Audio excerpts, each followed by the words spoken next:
오늘 우리가 읽은 본문 말씀을 가지고 세밀한 죄와 치밀한 구원, 세밀한 죄와 치밀한 구원, 이런 제목으로 하나님의 말씀을 증거하겠습니다. 오늘 읽은 말씀 중에 우리 12절부터 19절까지 우리 끝절까지 말씀을 중심으로 함께 볼 텐데요. 12절에 불량하고 악한 자에 대한 설명이 기록되어져 있습니다. 네, 이 잠언의 말씀이 지혜로운 말씀이다라는 것이 어떤 커다란 원리, 또 보편적인 또 지혜와 또 성품에 대한 이야기들이 많이 또 기록되어져 있지만 또 상당히 디테일하게, 세밀하게 우리들의 실상에 대해서 표현하고 있다는 것입니다. 어떤 자가 불량하고 악한 자인가, 어떤 자가 죄인인가 라는 설명할 때요, 12절에 보니까 구부러진 말을 하는 자다. 고든 말이 옳은 말이라면 구부러진 말은 악한 말이 되겠죠. 틀린 말, 좋지 않은 말. 요즘 시대의 표현으로 말하면 부정적인 이야기들이라고나 할까요? 죄로 인도하는 이야기, 이렇게 말할 수 있겠습니다. 또 13절에 보니까 눈짓, 발, 그리고 우리가 지적한 손가락, 이런 것들이 죄에 대한 표현이 될 수 있다는 것입니다. 재밌지 않습니까? 우리가 악한 자라고 이야기할 때, 죄인을 이야기할 때, 주님, 제가 정말 너무 큰 죄인입니다, 이렇게 고백할 때는요, 흔히 우리에게 어떤 커다란 사건이 일어났거나 그런 사건들로 인해서 내 마음 가운데 정말 나는 안 되는구나, 이런 것들을 어떤 절망을 경험했을 때 우리가 비로소 그때서야 주님을 찾잖아요. 그런데 이 잠언에서 이야기하는 악한 자의 표징이라고나 할까요? 악한 자의 증거, 이런 것들이 어디서 나타나냐면 눈짓에서 나타난다는 것입니다. 눈짓. 그 다음에 발걸음, 발의 움직임 속에서도 악한 자의 모습이 나타난다는 것이죠. 우리의 온갖 사지가 이 악이라는 것을 드러내는 아주 세밀한 도구가 되는 것입니다. 14절에는요, 마음이 패역한 자다라고 이야기를 하고 있습니다. 우리가 흔히 듣는 표현이 있죠. 근데 항상 악을 꾀하는 자다라는 것이에요. 그래서 다툼이 일어납니다. 중심에 들어찬 것이 무엇인지는 알 수 없으나 그 마음을 감당하지 못해서요, 그 분노를 이기지 못하는 것이죠. 그 감정을 이겨내지 못하는 것입니다. 그래서 결국에는 그 마음에 있는 것이 겉으로 드러나는 것이에요. 그 겉으로 드러나는 것의 결과가 무엇이냐면 다툼이라는 것입니다. 이것이 이 약한 자의 또 특징이라는 것이죠. 그래서 그러한 자의 결과가 무엇이냐? 예상치 못했던 재앙이 찾아오고 멸망이 이르러서 결국 살 길을 얻지 못한다는 것입니다. 그러니까 하나님께서 계속 지켜보시는 것이죠. 하나님께서 이 악인을 지켜보시고 절대로 눈을 떼지 아니하시는 것입니다. 순간적으로는 승승장구해 보이고 순간적으로는 저가 아무런 회개 없이 사면된 것처럼 보이나 전능하신 하나님께서는 이 악인을 계속 지켜보고 계신다는 것입니다. 우리의 일거수일투족을 지켜보시는 하나님께서 우리의 아주 세밀한 그 죄성들을 다 하나씩 지켜보고 계시는 것을 우리는 알고 있어야 하는 것입니다. 또 더 나아가서 하나님께서 결국에는 어떤 것을 미워하시는가, 어떠한 것을 싫어하시는가에 대해서 16절 이후로 또 쭉 설명하고 있습니다. 이것도 얼마나 디테일하게, 세밀하게 설명을 하고 있는지요. 참 내 모습이다 싶으면서도 또 이 표현이 재미있기도 합니다. 17절에 보니까 하나님께서 미워하시고 싫어하시는 것이 67가지인데 17절에 보니까 교만한 눈을 싫어하신다는 것입니다. 교만한 눈, 거짓된 혀, 무죄한 자의 피를 흘리는 손이다. 18절에 보니까요, 악한 계교를 꾀하는 마음, 그 다음에 발이 빨리 악으로 달려가는 발입니다. 어딘가 우리가 막 사모하는 곳, 사랑하는 입을 만나러 가는 곳, 사랑하는 자녀를 만나러 가는 곳, 이제 군대에 막 가서 첫 외출을 받아가지고 가족과 만나게 될 때, 가족들이 만날 때 그 발걸음이 어떻습니까? 총총총총총. 아들 향하여 달려가는 이 어머니의 모습 상상되지 않습니까? 그렇듯이 악을 향해서요, 우리의 발이 빨리 간다는 것입니다. 그 다음에 거짓 증언을 하는 자요, 그리고 아까 다툼과 비슷한 의미로 이간질을 하는 자들, 하나님께서 가장 증오하고 싫어하신다는 것입니다. 이러한 이 죄성들의 핵심적인 원리가 무엇이냐면 하나님께서 다 지켜보신다는 것이죠. 하나님께서요, 어느 날은 이렇게 공개적인 자리에 나와 있을 때 지켜보시다가 어느 날 홀로 골방에 들어가서 있을 때는 안 보시고, 이런 것이 아니라요, 우리가 잠자고 있는 그 순간에 우리가 우리 스스로를 인식하고 있지 못하는 그 순간에도 하나님께서는 이 죄악들을 미워하셔서 그 죄가 드러나는 사람들의, 성도들의 삶의 모습들을 보고 계신다는 것입니다. 그리고 우리들의 죄는 하나님께서 지켜보신 것과는 달리, 정말 안 그랬으면 좋겠지만 우리도 모르는 사이에 우리의 눈빛 하나에서, 우리의 손가락질 하나에서 그 죄성과 그 한계가 드러나 있다는 것입니다. 매우 디테일한, 세밀한 악의, 죄의 묘사인 것이죠. 죄는 멀리 있지 않습니다, 여러분. 죄는 매우 가까이 있습니다. 여러분, 십자가 앞에 울며 기도하시던 옛적 생각나십니까? 그리고 여러분, 어느 때인가 주 앞에 여러분의 죄를 놓고 가슴을 치며 기도하였던 그때가 여러분 기억나십니까? 지금 만일 우리가 죄를 놓고 여러분 하나님 앞에 기도하신다면 여러분 앞에, 여러분의 마음속에 어떠한 마음이 드십니까? 내가 그렇게 하나님 앞에 큰 죄를 지었나?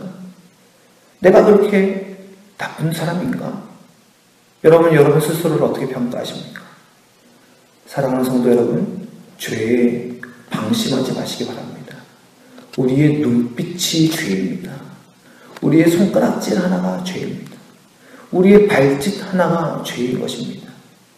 이 중심에 겉으로 옷 잘 입고 깨끗해 보이는 우리의 모습과는 달리, 우리의 모습과는 달리 우리의 마음속에는 회칠한 무덤이요, 화인 맞은 양심이어서 그 죄를 인정치 못하는, 그러나 그 속에 가득한 죄가 있는 연약한 모습이라는 것입니다. 우리는 우리의 그러한 죄성을 인정할 수 있어야 됩니다.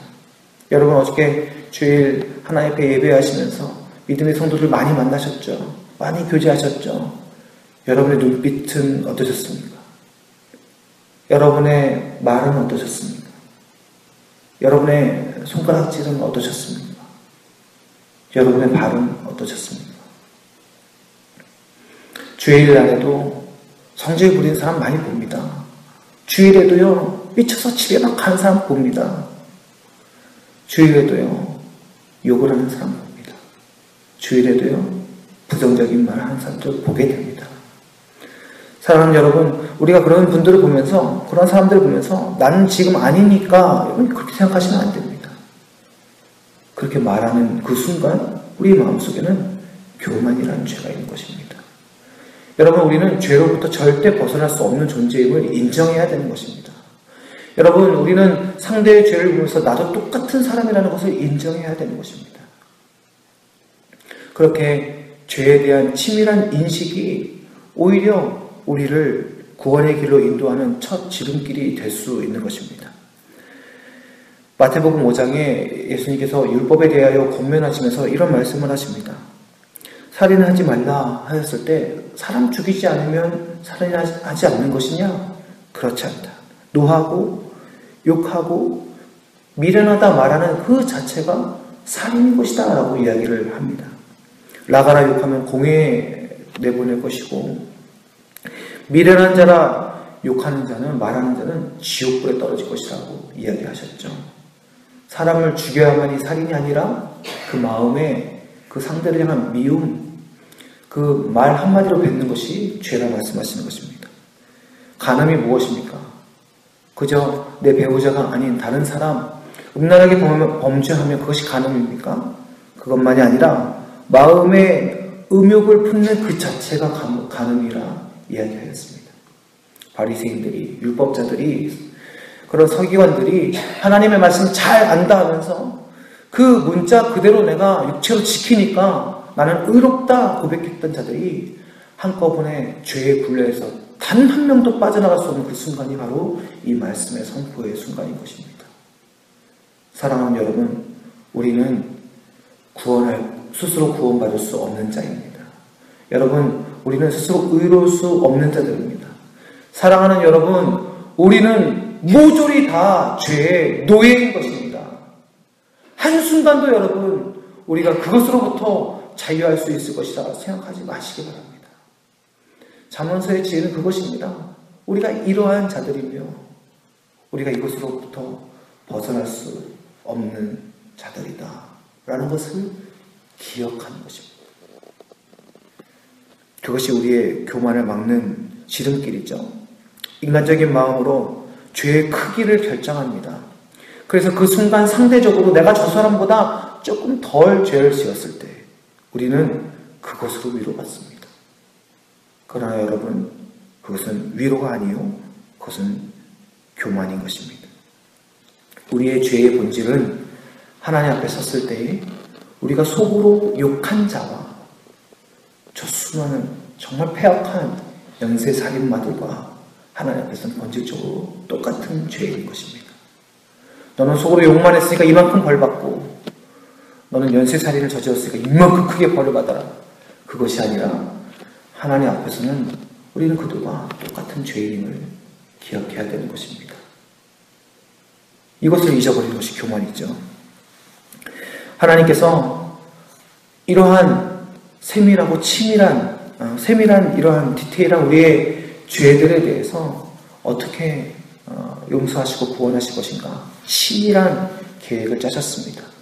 누구도 어떤 한 사람도 빠짐없이 이 방법으로는 모두 다 구원을 받을 수 있는 것입니다. 모든 사람들이 자기의 각각의 생각과 각각의 삶으로 경험으로 구원에 이르를 수 없지만 이 한 가지로는 모든 사람이 빠짐없이 의인으로 설 수 있으며 구원받을 수 있는 그러한 치밀한 구원 계획을 우리 가운데 세우시고 그것을 이루어 주신 것입니다. 그것이 바로 무엇입니까? 바로 우리 구주 예수 그리스도이신 줄 믿습니다. 예수 그리스도만이 우리의 의인 줄 믿습니다. 당신은 무엇을 잘하십니까? 당신은 무엇이 의입니까? 여러분이 이루어놓은 인생의 업적들, 키워놓은 여러분의 어떤 물질의 크기, 그리고 지금 이루어놓은 어떤 직분의 위치, 여러분 이것이 우리의 자랑이 아니라 오직 그리스도만이 우리의 자랑이기를 소망합니다. 그리스도 때문에 내가 하나님 앞에 서며 그리스도 때문에 내가 이렇게 은혜로 살아가며 그리스도 때문에 연약한 인생이지만 하나님께서 영원전부터 감춰오신 신비를 그것을 드러낼 수 있는 참 성도로서의 부르심의 삶을 살 수 있는 것입니다. 우리의 연약함도 은혜로 바꾸시고 우리의 죽음도 부활로 바꾸시는 하나님의 영광이 오직 우리의 구주이신 예수 그리스도로 말미암아 우리 인생 가운데 주어진 것인 줄 믿습니다. 그리스도를 바라보는 것이 우리의 의를 이루는 것인 줄 믿습니다. 모든 것을 덮어버리시고 모든 것을 사하시는 치밀한 구원이신 예수 그리스도, 놀라우신 하나님의 지혜 예수 그리스도, 오직 그 예수 그리스도만 붙들고 바라보는 것이 우리의 신앙이요 우리의 승리인 줄 믿습니다. 사랑하는 성도 여러분, 우리가 그리스도를 바라본다는 것이 무엇입니까? 그 그리스도를 설명하는 말씀을 읽고 그리스도께서 어떻게 사셨으며 어떻게 역사하셨고 동일하게 지금 어떻게 우리와 함께 하시며 그분께서 지금 우리에게 어떠한 삶을 바라시는지 요구하시는지 더 은혜로 생각한다면 그러한 삶을 살게 하시는지를 깨닫게 되어지는 것입니다. 다시 말씀으로 돌아가서요, 하나님께서 싫어하시는 것 우리가 그리스도의 힘으로 이겨나가게 되는 줄 믿습니다. 또다시 넘어질 수 있어요. 그것조차 회복과 은혜로 바꾸시는 것이 바로 예수 그리스도의 능력 아니겠습니까? 넘어지지만 일어서고 조금씩 하나님께서 원하시는 모범의 삶으로 우리가 변화되어져 갈 때 그러한 약간의 변화, 그러한 약간의 삶의 모범스러움, 그러나 그리스도 때문에 이루어지는 그런 삶의 선함들이 결국 이 연약한 자들의 삶을 통하여서 하나님을 보게 되어지는, 많은 사람들이 우리의 약간의 변화를 통해서 너희가 정말 하나님의 사람들이구나, 너희를 보니 정말 하나님이 살아계시는구나 라는 것들을 고백하게 되어지는 커다란 하나님의 역사로 쓰임받게 되어진 줄 믿습니다. 사랑하는 성도 여러분, 그것조차 우리의 의가 아닙니다. 우리가 바라보는 그리스도의 의요, 우리를 의롭다 칭하신 하나님의 은혜인 줄 믿습니다. 사랑하는 성도 여러분, 우리 자신을 잘 보시기 바랍니다. 그리고 더욱더 그리스도 앞에 겸손하시기 바랍니다. 그리고 오직 그리스도만이 우리의 의이심을 고백하시기 바랍니다. 그것이 바로 성도의 의요, 성도의 능력이요, 성도의 삶의 모범의 근원이 되는 줄 믿습니다. 오늘도 지혜롭게 우리의 삶을 하나님께 드림으로 말미암아 오직 그리스도께 붙들린 바 되어져서 하나님께 쓰임받는 은혜의 삶이 되시기를 주님의 이름으로 간절히 축원합니다. 기도하겠습니다. 살아계신 아버지 하나님, 믿음의 성도들을 붙들어 주십시오. 하나님, 우리의 삶의 어떤 부분들을 바꾸어 주십시오라고 기도하지 않겠습니다. 하나님, 우리가 중심의 진실함으로 우리의 구주이신 예수 그리스도 바라보며 살게 하여 주시옵소서. 오늘도 하나님께서 우리에게 주신 은혜의 하루임을 고백하게 하옵소서. 오직 하나님만 바라보며 우리 주님만 붙들고 살아가게 하여 주시옵소서. 이것이 바로 우리의 의요, 이것이 바로 성도의 능력인 줄 믿습니다.